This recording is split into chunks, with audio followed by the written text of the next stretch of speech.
Before the break, Joe, I mentioned the fact that Christians are being cowed into silence because if they speak out or harp on homosexuality in any way, even the most benign way, then they are called bigots or homophobes, in some way being publicly depreciated, and as a result of it, many Christian leaders are being silenced or they are capitulating. You have now an eHarmony website in which dating services for homosexuals are being promoted, and that by a Christian. Yes. Well, I think that speaks to a broader problem, Hank. I think we are living in a time when the modern church largely has lost the sense of priority. We seem to be very anxious to please the world. And when we are more anxious to please the world than we are to please God, when we filter our message through the lens of what the world will or will not accept, then that tells me that we don't understand our role in the world. And I think homosexuality is an excellent example as a topic, because you're right, more and more Christians, and I'm sad to say more and more Christian leaders, are sort of shucking and jiving when they're asked to give a clear explanation of their belief on homosexuality. In fact, I find this interesting, Hank. If you listen to many leaders now when they are interviewed on secular media, the question of the exclusivity of Jesus Christ is one that they will often duck or be very vague about. Is there only one way to the Father? Is Jesus the only way? Is there such a place as hell? Is man inherently sinful?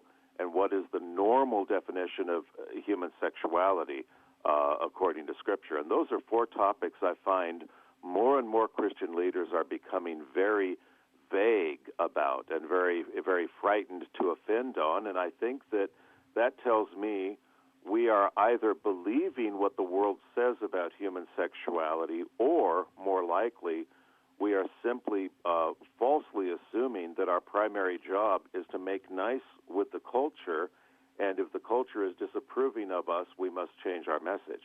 And that is a dangerous place for the church to be. Exactly. And the reason I bring up this subject in general is the average person reading this article by Kirsten Powers, again, she's a political analyst on Fox News, the average person reading this article, I fear, does not have the discernment skills so that they can see between that which is clearly misconceived, misconstrued, and misstated, and that which is true. There is a grain of truth in this article. I mean, one of the things that Kirsten Powers is pointing out is that in the church, there are people that are harping on homosexuality, but they don't seem to be all that concerned about divorce or other sexual perversions or sexual sin such as adultery. And therefore, they've set up a double standard. And in many ways, as she points out, Christians are, and she's not using these words, but this is the idea, are merely a microcosm of the culture, and therefore, why should we harp on homosexuality? Well, you're right. There is truth in that. I think that many Christians, not all, but many Christians, have elevated homosexuality to an unbiblical sort of special sin status while winking at other sexual sins that the Bible condemns just as strongly, and winking both at divorce and sex before marriage and adultery and the use of pornography. And these are all things that, of course, the church needs to take more seriously. But the answer is not to abandon all standards, but rather to be more equitable in the way that we are observing the standards. Jesus did not say, take the speck out of your own eye, or take the log out of your own eye and leave it at that. He said, take the log out of your own eye so you can see more clearly to remove the speck in another when necessary. Last question. Peter Singer, I mentioned him earlier. He's the Princeton ethicist. Yes. And I'm not going to quote him completely just because his language is so abominable that I can't quote it completely. I think we all appreciate that, Hank. By the way, just hearing what you said earlier was enough. Good heavens. But this is what he says. Sex with animals, and this is a direct quote, does not always involve cruelty. I have some ellipses here just because of the language. Not everyone objects to being used by her or his dog in this way, and occasionally mutually satisfying activities may develop. I have some more ellipses because of the language. It ceases to be an offense to our status and dignity as human beings. Your response? This is the furthering of an erosion of definition and clarity. It is, I think, the natural progression when you start chipping away at God-ordained boundaries and definitions, you lose an intellectual framework for maintaining any clarity when it comes to sexual or physical pleasure. And I think this should come as no surprise to anyone who recognizes the reality of the slippery slope. Indeed, that's an overused term, but it's an accurate one. It certainly is apt to this. And I just want to remind our listeners, you're talking about a Princeton ethicist. You're not talking about some drug-addled, maniacal individual who nobody would give credibility to. This is someone in the upper echelons of the educational establishment who is plainly saying that bestiality can be legitimate. And I think this speaks to the downward spiral that we are on, and that should be a wake-up call to anyone concerned about the culture and the church. Last comment from you.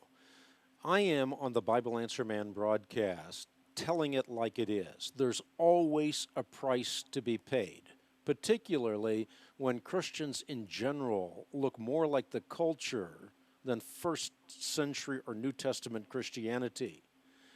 So it's easy for me to say that Neil Clark Warren capitulated to the homosexual lobby, and therefore he now has an eHarmony dating service for homosexuals. But had he not done that, there would have been an enormous price to pay. Doing this show today will most certainly lose me contributions. No question, no ifs, ands, or buts. It will hurt us financially. Given the reality that if you speak out in this way, you are going to pay a financial price, how do you perhaps start to rationalize a little bit and say, you know, the platform's important. I'm doing a lot of good with the platform. If I tell people what they need to hear rather than what they want to hear, I'm going to lose the platform. So I've got to play both sides of the field. Your response?